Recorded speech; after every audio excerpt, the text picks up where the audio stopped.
Hi friends, welcome to cricket 360. Justice for Sanju Samson இது வந்து cricket fans மத்தியில் ரொம்ப பாப்புலரான டேக்.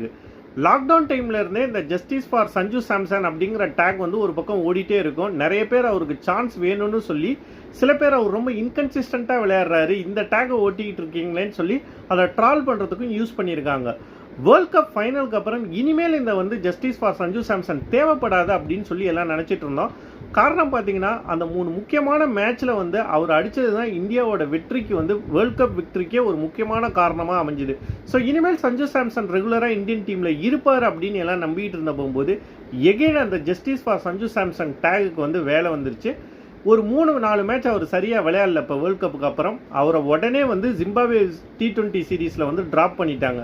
ஸோ எகெயின் இப்போ சோஷியல் மீடியாவில் வந்து ஜஸ்டிஸ் ஃபார் சஞ்சு சாம்சன் தான் வந்து ட்ரெண்ட் ஆகிட்டு இருக்கு. இந்த தடவை இதை வச்சு யாரும் அவரை ட்ரால் பண்ணல. பிகாஸ் என்னதான் ஒரு 4 மேட்ச் சரியாக விளையாடலைன்னாலும் வேர்ல்ட் கப்புக்கு அப்புறம் அந்த வேர்ல்ட் கப் ஜெயிக்கிறதுக்கு ஒரு முக்கியமான காரணமாக இருந்த போகும்போது அவருக்கு அட்லீஸ்ட் இன்னும் ஒரு 1 or 2 சீரீஸ் சான்ஸ் கொடுத்துருக்கலாம். அதுக்காகவே அவசரப்பட்டு அவரை ட்ராப் பண்ண முடிவுங்கிறது வந்து ஒரு தப்பான முடிவாக தான் நான் பார்க்குறேன்.